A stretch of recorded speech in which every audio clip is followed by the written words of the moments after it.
from Philly. Help me welcome very talented Kate Campbell, everybody. Let her hear it.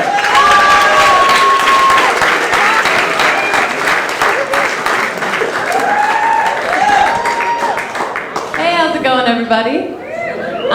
I'm sure that you can tell by my obvious physical prowess and aggressive cardigan style that I was in the United States Marine Corps for 5 years.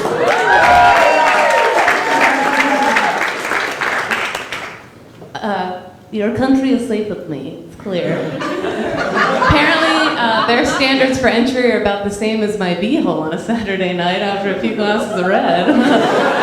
Accepting all applicants, okay, take you all in. When people find out that I've been to Afghanistan twice, they love to ask me, "Oh, Kate, did you ever kill anybody?" I feel like the only time it's okay to ask somebody that is if you're getting to know your prison cellmate a little bit better. And the worst part is, I actually feel inadequate when I tell them that no, I've never killed anyone. Like somehow I've squandered your tax money by not taking a human life overseas. Well, I'm sorry, America, but those little Afghan kids can zigzag like motherfuckers. They're like really fucking hard to shoot. I've tried. Yeah, tough. I was the only woman attached to an infantry unit on my first deployment, and they weren't used to working with women. So they were really responsible about it. They did the only thing they could do, which was to treat me like a piece of shit. You know, the manly thing to do. And all I could think was, you guys are not on the road to Blowjob City with that kind of attitude. I am literally all you've got out here. You might want to play your cards right, okay? You might want to play them right. But people back home were really supportive of me, though, thank God. And I got a ton of great cards and packages from everybody. And the best was this card I got from a little 4th grade boy. And on the front, it had a tiny little Marine that he drew, covered in blood. And on the inside, it said, "Thank you for dying for our freedom." And I kept that with me on my flak jacket on patrols, and I thought, if I get killed out here, I'm gonna have my casket shipped to his house with a little note that says, "Anytime, little guy. Please fucking worry about it. You're welcome. You're welcome."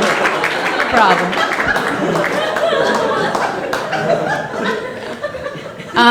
So sometimes, though, now I'm back in the civilian world, and all you see on CNN and on the news is veterans are crazy. We're all homeless, we're jobless, our own hospital's trying to kill us off. So I'm a little paranoid that when people look at me, they see the crazy veteran. Like, instead of seeing me, they see Lieutenant Dan instead.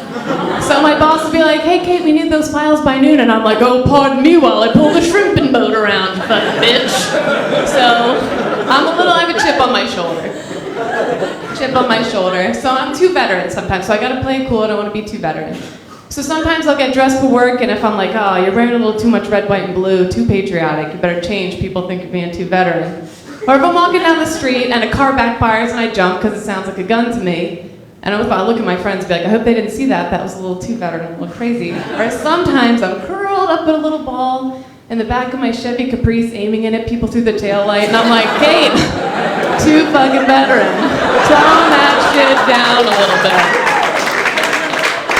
My husband Dan was also in the Marine Corps for several years. Yeah, super hottie. And now he's a freshman biology major over at St. John's University. And he's always coming home, "Oh, my fucking biology major, she's this 18-year-old bitch. She doesn't take anything seriously. She's too carefree, yada yada." I can't help but flip this and think that she's equally as disappointed to have a 30-year-old disgruntled combat veteran as her freshman biology lab partner. "Oh, you don't want to look in the fucking microscope? Oh, good, of course you don't. You know who would love to look in this fucking microscope? My war buddy Tommy. 2 corneas blown the fuck off in Iraq." Okay. But now though, we're both out. Now I'm an executive assistant. But I usually just say that first part because I'm also a liar. And whenever I wear a dress to work, I usually wear a little pair of shorts underneath, riding on the subway and stuff. It's not that I'm afraid that a pervert's gonna look at my dress. It's more that I'm ashamed that I'm still wearing those giant Hanes you buy in the 32-pack at Walmart. If a pervert was to look up my dress, all he'd see is about 4 yards of polka-dotted cotton, outlined by what appears to be Eugene Levy's eyebrows. Keeping it 70s down there. Yes. I see that Yankee Candle has come out with a new line of candles for men. That was a good segue. How about this candles. These are the actual scents, though. 2x4, riding mower, first down, and my personal favorite, these are real scents, Mantown. Yes, there's the candle that smells like a town of men. On the label, it has a man watching sports, and it says, "Escape to the man cave with an exotic blend of woods, spices, and musk." I've smelled my husband after a long day of watching sports, and there's the musk. But it's more of a sweaty balls cigarette kind of smell. I'd like to see a line of New York City candles come out for the tourists. Stop and frisk your senses with our new Harlem Nights candle.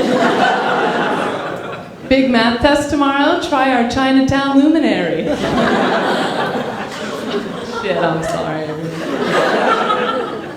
Feeling a little stronger when you burn our A-Rod jar candle? New York Yankees fans out there? All right, guys, I'm Kate Campbell. Thank you very much.